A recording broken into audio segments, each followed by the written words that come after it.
I want to give you the floor on Isiah Thomas because I know you had some comments, and then you tweeted about those comments and Isiah, and because this is still is raw. I mean the dream team scenario and what's going on with Isiah. It's amazing. It's 2020, and these are raw emotions still, Michael. They are, Rich. It is amazing. It's 22 years later.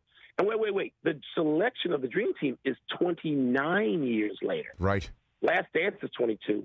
Selection of the Dream Team, which happened in 91, is 29 years later. I was flipped. I said on the jump that 9 of the 12 guys didn't want Isiah Thomas. And I was flipped, and it was inaccurate. I was being flipped and exaggerating something, embellishing something I shouldn't have done. And I realized that a couple of people mentioned it to me. People in the basketball industry today that we still interact with, and they said, you said this, and I said immediately, I didn't need any prodding.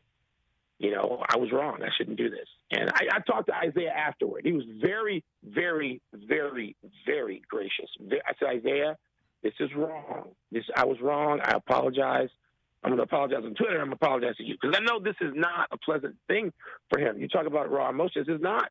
Because let's look, what the part, and Isiah never lobbies to have been on the team. He never does that. But what I know is bothersome, Rich, is that people looking at it now probably take away that, he wasn't worthy. He wasn't like in their class. Yeah, he was. Yeah, he was. He was. Because he won 2 championships.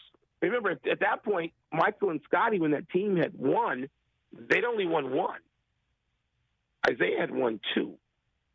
And so David Robinson had won none. And so you go back into all these things, but regardless of that, so Isiah, if we're talking about his place in basketball history, that's one thing. The Dream Team was another, but again, it wasn't 9 out of 12 who didn't want him, and I shouldn't have said it, and so that's why I tweeted out that I shouldn't have said it. It was wrong. It was mean-spirited, and I shouldn't have done it. Well, but there's still there's some there. I mean, obviously your number may be off, but there's no. I guess there's no doubt that if Isiah shook Jordan's hand at the end of the 91 series, he might have been in Barcelona. Wouldn't you agree? I know that there's a lot of hard feelings. I don't know that there was one. Was that the tipping point? Considering it had just happened like 3 months earlier, 4 months earlier, maybe that was a tipping point. And yes, and the narrative is look, Isiah.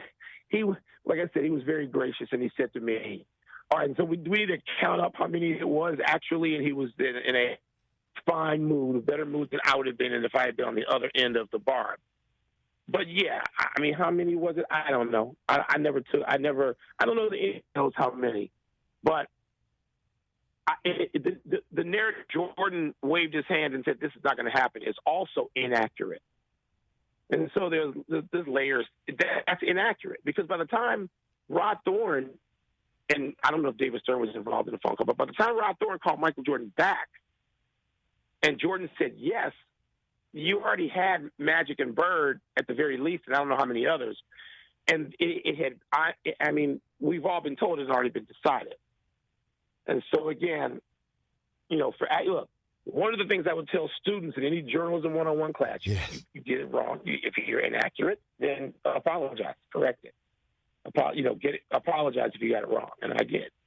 So does that mean that there were every single guy was waiting to welcome Isiah on the Dream Team? No, it didn't mean that. But my takeaway from all this, Rich, and yours too, is that it's amazing that I'm glad to hear guys say on camera this was like summer camp for them. And it was like summer camp. They thought they're going to have a good time. I don't know that they were in advance. They were having the impact on basketball globally. That they were going to recreate.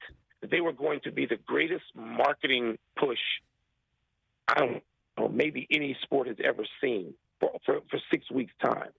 I don't know that they knew that going in. They wanted to play golf. night. They want to go to the best restaurants.